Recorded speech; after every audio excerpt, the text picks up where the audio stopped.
Hello friends, आज का हमारा टॉपिक है fundamental postulates of statistical mechanics. ठीक है, तो आप क्या पढ़ रहे हैं? हम पढ़ रहे हैं स्टैटिकल मैकेनिक्स। ठीक है, स्टैटिकल मैकेनिक्स के टॉपिक्स पढ़ रहे हैं। तो सबसे पहले हमें स्टैटिकल मैकेनिक्स को पढ़ने से ज़्यादा ज़रूरी है कि हम उसके फंडामेंटल पोस्टुलेट्स को भी तो जान लें कि वो क्या हैं। ठीक है, उनके फंडामेंटल पोस्टुलेट्स मतलब मूल तत्व क्या हैं आखिर। ठीक है, तो चलिए देखते हैं मूल तत्व क्या होते हैं स्टैटिस्टिकल मैकेनिक्स के। ठीक है, देखो, to study the statistical mechanics, the following fundamental postulates are necessary to consider. Statistical mechanics को पढ़ने से पहले हमें कुछ पोस्टुलेट्स होते हैं, फंडामेंटल पोस्टुलेट्स होते हैं जिन्हें जानना बहुत ज़रूरी होता है। ठीक है, तो चलिए स्टार्ट करते हैं। Point number 1। ठीक है, फर्स्ट पोस्टुलेट क्या है हमारा? Any gas may be considered to be composed by the large number of molecules. कोई भी आपने किसी भी सिस्टम को लिया हुआ है, कोई भी मॉलिक्यूल्स है हमारे पास, थर्मोडायनेमिक सिस्टम है, तो इसमें जो नंबर ऑफ मॉलिक्यूल्स होते हैं हमारे पास वो बहुत ज़्यादा मात्रा में होते हैं। ठीक, इतने ज़्यादा मॉलिक्यूल्स होते हैं कि आप उन्हें गिन नहीं सकते। That are in zigzag motion. और वो कैसी गति करते हैं? वो जिगजैग मोशन करते हैं। जिगजैग मोशन आप जानते हैं, इधर इधर। तो वो जिगजैग मोशन करते हैं, मतलब ऐसे ऐसे किसी भी डायरेक्शन में क्या करते हैं? मोशन करते हैं। ठीक है, तो वो क्या करते हैं? किसी भी डायरेक्शन में किसी भी तरीके से मोशन करते हैं। ठीक है, जैसे ऐसे मोशन कर रहे हैं, किसी भी डायरेक्शन में चले जा रहे हैं तो वो जिगजैग मोशन करते हैं। ठीक है, इधर उधर मोशन करना मतलब जिगजैग मोशन करना। वो जिगजैग मोशन करते हैं and behave like very small elastic sphere. और किसकी तरह बिहेव करते हैं? बहुत ही छोटे से, किसी छोटे से इलास्टिक स्पेयर की भांति व्यवहार करते हैं। ठीक है, इलास्टिक स्पेयर मतलब उनकी कोई भी एनर्जी वेस्ट नहीं होती है जिगजैग मोशन करने में। ठीक है, तो ये हो गया हमारा फर्स्ट पॉइंट कि हमारे मॉलिक्यूल्स जो होते हैं, नंबर ऑफ मॉलिक्यूल्स बहुत ज़्यादा होते हैं और वो जिगजैग मोशन करते हैं किसी छोटे से इलास्टिक स्पेयर की तरह। ठीक है, तो ये हो गया हमारा पॉइंट नंबर 1। ये हमारा पॉइंट नंबर 2। ठीक है, तो चलिए देखते हैं पॉइंट नंबर 2 क्या है। All the cells in the phase space are of equal size. Phase space की जो सारी सेल्स होती हैं, हमारी जो फेज स्पेस में सेल्स मौजूद होती हैं वो सारी इक्वल साइज की होती हैं। ठीक है, ये हो गया पॉइंट नंबर 2। देखते हैं point number 3। All accessible micro states corresponding to the macro states are equally probable होती हैं। देखिए क्या कह रहे हैं, जो हमारे मैक्रो स्टेट्स होती हैं, मैंने आपको पहले वीडियो में बताया हुआ है मैक्रो स्टेट्स और माइक्रो स्टेट्स क्या होती हैं। ठीक है, मान लीजिए अगर आपके पास मैक्रो स्टेट्स 5 हैं, ठीक है, उनमें से किसी एक मैक्रो स्टेट्स को डिस्ट्रीब्यूट करने के जो तरीके होते हैं, मतलब मैक्रो स्टेट्स को भी डिस्ट्रीब्यूट करने के तरीके होते हैं, उन्हें हम माइक्रो स्टेट्स बोलते हैं। ठीक है, तो माइक्रो स्टेट अगर हम निकालना है, मान लीजिए एक मैक्रो स्टेट हमने ले ली 1,3। ठीक है, 1,3 मैक्रो स्टेट को डिस्ट्रीब्यूट करने के 4 तरीके होते हैं जिन्हें हम कहते हैं माइक्रो स्टेट। देखिए वही चीज़ मैंने लिखी हुई है, आप एग्जाम्पल समझें तो आपको ये लैंग्वेज क्लियर हो जाएगी। In distribution of 4 molecules in 2 cells. मान लीजिए हमें 4 मॉलिक्यूल का डिस्ट्रीब्यूशन करना है, कितनी सेल्स में? 2 सेल में। ठीक है, let a macro states is 1,3। हमने क्या है, 4 मॉलिक्यूल्स को 2 सेल्स में डिस्ट्रीब्यूट करने हैं। तो जब हम 4 मॉलिक्यूल्स को किन्हीं 2 सेल्स में डिस्ट्रीब्यूट करते हैं तो डिस्ट्रीब्यूशन के 5 तरीके होते हैं। ये मैंने आपको मैक्रो स्टेट्स में समझाया हुआ है। ठीक है, तो 5 तरीके होते हैं, उन्हीं 5 तरीकों को हम बोलते हैं नंबर ऑफ मैक्रो स्टेट। ठीक है, या मैक्रो स्टेट्स। तो मैक्रो स्टेट जो 5 तरीके होते हैं उन्हें मैक्रो स्टेट्स बोलते हैं। उन मैक्रो स्टेट्स में से किसी एक मैक्रो स्टेट्स को हमने ले लिया जो कि है 1,3। ठीक है, किसी एक मैक्रो स्टेट्स को हमने लिया हुआ है 1,3 and there are 4 ways of distribution as. अब क्या होता है, इस एक मैक्रो स्टेट को डिस्ट्रीब्यूट करने के कितने तरीके? 4 तरीके हैं। ठीक है, 4 तरीके हैं। या तो हम क्या करें, पहली वाली सेल में मान लीजिए चार मॉलिक्यूल्स हैं हमारे पास A B C D। ठीक है, मान लीजिए पहली सेल में हमने A मॉलिक्यूल्स भेजा, दूसरी सेल में हमने B C D, या हमने पहली सेल में B मॉलिक्यूल भेजा, दूसरी सेल में A C D। तो या तो हमने पहली सेल में A ना भेजकर B ना भेजकर C भेजा और फिर हमारे जो बाकी बचे होंगे वो किस में जाएंगे? दूसरी सेल में। अगर हमने C ना भेजकर क्या भेजा? D भेजा।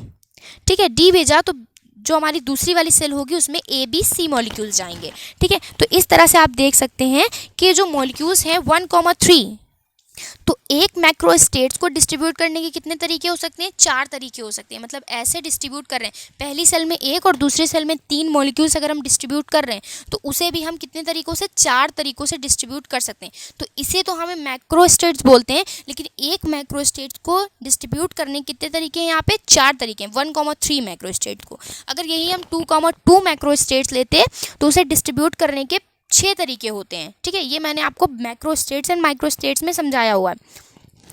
तो उसी तरीके से हमने 1,3 लिया तो इसको डिस्ट्रीब्यूट करने के 4 तरीके हैं। इन 4 तरीकों को हम बोलते हैं number of micro states set to be micro state. ठीक है, इसे क्या बोलते हैं? Micro state. और इसे क्या बोलते हैं? Macro state. ए और आई का फर्क होता है। ठीक है, तो ये हमारी हो गए number of micro states. All of them are equally probable. कह रहे हैं ये सारे क्या होते हैं? इक्वली प्रोवेबल होते हैं। कैसे? चलिए देखते हैं कैसे प्रोवेबल होते हैं। देख लीजिए, मान लीजिए आपके पास क्या है, जब आप 4 मॉलिक्यूल्स को 2 सेल्स में डिस्ट्रीब्यूट करते हो तो 5 तरीके होते हैं, 5 मैक्रो स्टेट्स होती हैं। ठीक है, और 16 माइक्रो स्टेट्स होती हैं। मतलब जो 5 मैक्रो स्टेट्स हैं उन्हें जब डिस्ट्रीब्यूट हम करते हैं तो जो total number of micro states निकल के आती हैं, total number of micro states निकल के आती हैं वो होती हैं 16। ठीक है, लेकिन एक के लिए कितनी आई है? 1 2 3 4 आई है। ठीक है, तो कैसे निकालेंगे हम प्रोबेबिलिटी? हम निकालेंगे 4 माइक्रो, इन्हें क्या है? एक मैक्रो स्टेट को डिस्ट्रीब्यूट करने कितने तरीके? 4। तो 4/16 हो जाएगा हमारा 4 माइक्रो स्टेट्स। ठीक है, upon total number of micro states कितनी? 16। जब आप 4 मॉलिक्यूल्स को डिस्ट्रीब्यूट कर रहे हो 2 सेल्स में, अगर आप डिस्ट्रीब्यूट करते हो 10 मॉलिक्यूल्स को 4 सेल में या ऐसा कुछ भी अलग करते हो तो हमारे पास क्या हो जाएंगे? Total number of micro state भी चेंज हो जाएंगी। लेकिन फिलहाल हमारे पास तो सिर्फ क्या है? Total number of micro state 16 है और यहाँ पे कितनी आ रही है? 4। तो 4/16 आ जाएगा। ठीक है, 4/16 को आप काटोगे तो क्या आ जाएगा? 1/4। देखिए क्या आ रहा है हमारा? 4/16 आ रहा है। ठीक है, 4 तो ये 4 हम एक माइक्रो स्टेट 1,3 को कितने तरीके से? 4 तरीके से डिस्ट्रीब्यूट कर सकते हैं। तो 4 माइक्रो स्टेट्स है हमारी और total number of micro states कितनी? 16 है हमारे पास। तो 4/16 आ जाएगा। तो ये क्या हो जाएगा? 1/4। 4 ठीक है, तो 4 4 16।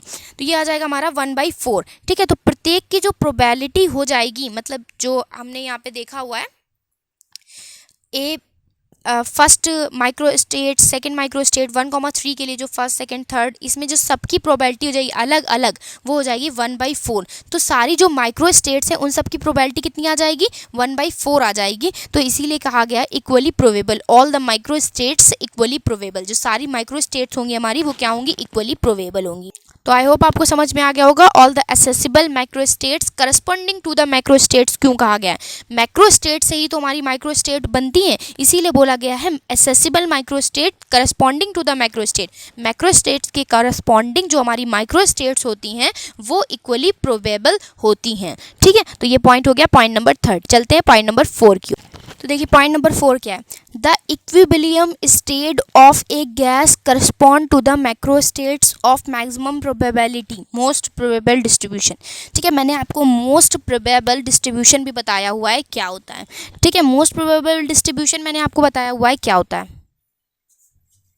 मान लीजिए हम डिस्ट्रीब्यूट कर रहे थे, जिस तरह हमने पहले डिस्ट्रीब्यूट किया, 4 मॉलिक्यूल्स को हम 2 सेल्स में डिस्ट्रीब्यूट कर रहे हैं। ठीक है, अगर हम 4 मॉलिक्यूल्स को 2 सेल्स में डिस्ट्रीब्यूट कर रहे हैं तो मोस्ट प्रोबेबल डिस्ट्रीब्यूशन कब आएगा? जब हम दोनों सेल्स में आधे आधे मॉलिक्यूल्स बांटें। मतलब 4 मॉलिक्यूल्स हैं तो पहली सेल में भी 2 मॉलिक्यूल्स और दूसरी सेल में भी 2 मॉलिक्यूल, तो इसे बोलते हैं मोस्ट प्रोबेबल डिस्ट्रीब्यूशन। इसीलिए बोला गया है कि इक्विलिब्रियम स्टेट मतलब सामान्यता की स्टेट, मतलब दोनों में आप 2-2 मॉलिक्यूल्स बांटो, 10 बांट रहे हो तो 5-5 दोनों में बांटो। ठीक है, 2 सेल्स हैं, अगर आपको 10 मॉलिक्यूल्स को 2 सेल्स में डिस्ट्रीब्यूट करना है तो पहली सेल में भी 5 मॉलिक्यूल्स और दूसरी सेल में भी 5 मॉलिक्यूल्स ही होने चाहिए। ठीक है, gas correspond to the macro states of maximum probability. ठीक है, मैक्सिमम प्रोबेबिलिटी तब होती है, तो इसे ही बोला जाता है मोस्ट प्रोबेबल डिस्ट्रीब्यूशन। ठीक है, ये हो गया पॉइंट 4। पॉइंट 5 क्या कहता है? The total number of molecules and remains constant. जो टोटल नंबर ऑफ मॉलिक्यूल्स होते हैं वो हमेशा क्या होते हैं? कांस्टेंट बने रहते हैं। ये हमने आपको कंस्ट्रेंट में बताया हुआ था। कंस्ट्रेंट में मैंने जो आपको 2 रिस्ट्रिक्शन बताए हुए थे जिन्हें कंस्ट्रेंट हम बोलते हैं, वही यहाँ पे हमारे क्या है? स्टैटिकल मैकेनिक्स के कुछ पोस्टुलेट्स हैं। ठीक है, तो उसे ही पोस्टुलेट्स भी बोला जा सकता है, लेकिन ये हमारे हैं क्या? बेसिकली कंस्ट्रेंट्स हैं। तो टोटल नंबर क्या होता है? मॉलिक्यूल्स के जो टोटल नंबर होते हैं वो हमेशा क्या होते हैं? कांस्टेंट बने रहते हैं।